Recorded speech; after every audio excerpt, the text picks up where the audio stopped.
For months, the Saudi-backed LIV Golf League has been poaching some of the PGA Tour's biggest names, and it seems like there's no end in sight, as the list of PGA players flocking to the rival league continues to grow. So stay tuned and don't go away, because golf is stunned as two top 20 stars, including four-time major champ Brooks Koepka, join LIV, plus other related news. First up, which two top 20 golf stars are the latest players to cross over to LIV Golf? Here you're about to find out. At the time of this recording, the latest players to join the Saudi-backed LIV Golf Invitational Series are four-time major champion Brooks Koepka and fellow top 20 star Abraham Ancer. However, some of the PGA's biggest stars still can't be bought, including golf legend Tiger Woods. Woods was reportedly offered up to $1 billion to play for the rival league, but declined it on matters of principle. Woods cited Saudi Arabia's atrocious human rights record and still appears content with being a member of the PGA. LIV Golf founder Greg Norman suggested that the figure they offered Woods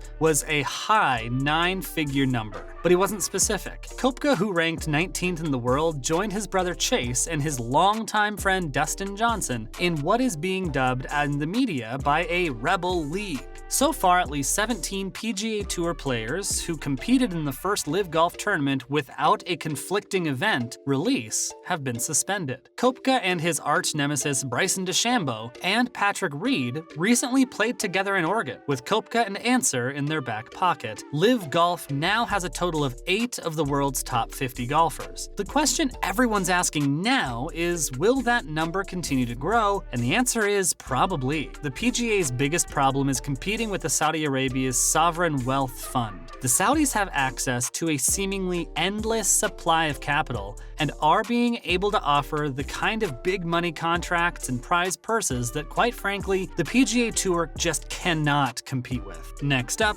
did 3 LIV players receive stays of suspension by the DP World Tour? Let's take a look. The DP World Tour suffered a temporary but possibly permanent blow in its battle against LIV Golf. Sport Resolutions in the UK issued stays of the suspensions given against 3 players after they competed in the LIV's inaugural event last month in London. Ian Poulter, Adrian Autengui, and Justin Harding were all suspended and each fined €100,000, or $121,230. However, now all 3 will be able to compete in the Scottish Open, which is co-sanctioned by both the DP World Tour and the PGA Tour. For those of you who don't know, Sport Resolutions is a non-profit arbitration and mediation service, and before it can deliver its final decision, it will need to hear more substantive appeals. Poulter was playing in the McManus Pro-Am, and he was speaking with the BBC before the tribunal's decision was announced. Poulter told the BBC,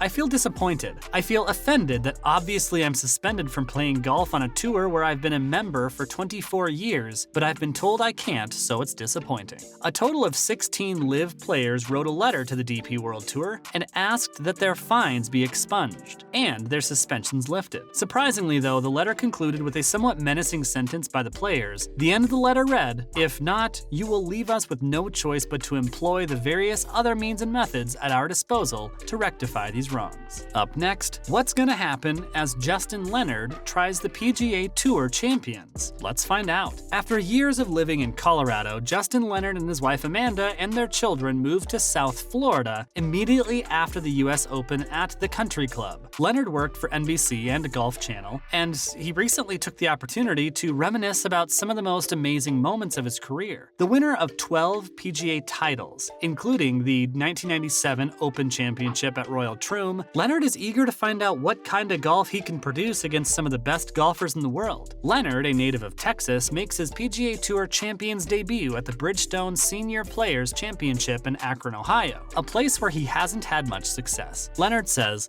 "At least it's one that I know and I'm familiar with the surroundings." Leonard turns 50 years old on June 15th as the US Open was underway, and he spent most of that day in Brookline, Massachusetts trying to recreate the 45-foot birdie putt that he sunk during the 1999 Ryder Cup before beating Jose Maria Olazabal. Leonard further added, "For the most part, people don't realize I won the Open or the Players in '98, but everyone remembers that putt." Of course, it's been a while. Leonard's final tour victory was at the 2008 Stanford St. Jude Championship Championship, and he last made the FedEx Cup playoffs back in 2014. Stay tuned and don't go away, because we're bringing you the latest golf news. Next up, who was the lone LPGA star at the JP McManus Pro-Am? You're about to find out. The JP McManus Pro-Am is arguably the highest profile Pro-Am tournament in the world. It's a two-day event in the heart of Ireland, sponsored by 71-year-old Irish businessman JP McManus, the former majority stakeholder in Manchester United and self-professed gambler. The event raises funds for charities throughout Ireland. The JP McManus Pro-Am is a laid-back event where players focus on having fun and socializing rather than focusing on trying to vanquish one another.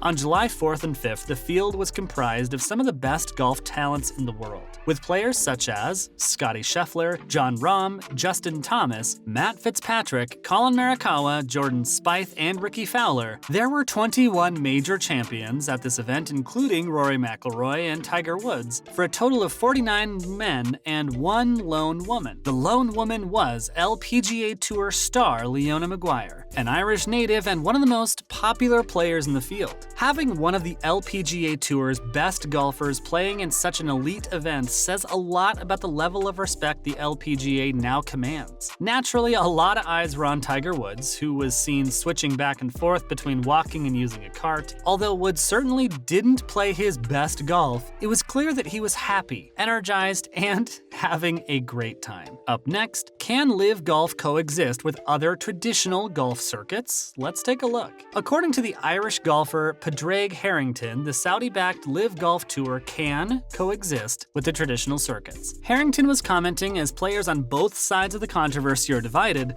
Harrington, a former Ryder Cup captain, played down suggestions of a serious rift between the LIV rebels and the players who've remained loyal to the PGA and DP World Tours. Now, Harrington is fresh from his triumph at the US Senior. Harrington said, "Being here is a little bit like Christmas dinner or Thanksgiving for your family. You know, you could have a sibling sitting there and you could be, we'll Americanize it. You could be a Republican, they could be a Democrat. But you're all friends at that particular time and maybe politics isn't mentioned over the dinner table." Harrington hopes that the entire beef between the PGA and LIV will settle down sooner rather than later, and explained, "I believe there's room in golf for lots of tours and lots of competition. The more the merrier." Harrington thinks that everyone will find their place in a few years and that things will settle down. He agrees that at least for now, though, the current situation is not good and that golfers are being distracted from the thing that they love doing the most, hitting a little white ball and trying to tap it into a little hole. Finally, what are the top 3 golf balls in 2022? Speaking of golf balls, checking out the top 3 golf balls of 2022, coming in at number 3 is the Titleist Pro V1X Left Dash. According to insiders, for maximum distance off the tee, the Pro V1X Left Dash takes the crown. The Titleist Pro V1X Left Dash has a small dash mark on the left of the name and was built for a big distance off the tee. Robot testing proved the left dash to be the longest of all tested. The Pro V1X Left Dash could be the best golf ball for you. Coming in at number 2, the Titleist Pro V1X. If you like a firmer feel with a higher spin, this might be the ball you've been searching for. The Pro V1X is a classic ball that many golfers swear by. It's been available for years, but remains one of the best balls in the market. Lastly, coming in at number 1 is the Titleist Pro V1. For players who demand quality, consistency, and performance, the Pro V1 is the boss of bosses. For nearly 2 decades, the conversation around the best premium ball to use always starts with the Titleist Pro V1. In both the Ball Lab and robot ball testing, the Pro V1 is the only model of consistency and performance with the highest scores in both settings. The Titleist Pro V1 will cost you a pretty penny, but for serious golfers, the value is in the level of trust it provides. For over 2 decades now, the Titleist Pro V1 is still the undisputed champion of balls. That's a wrap for today's video. Thank you for watching.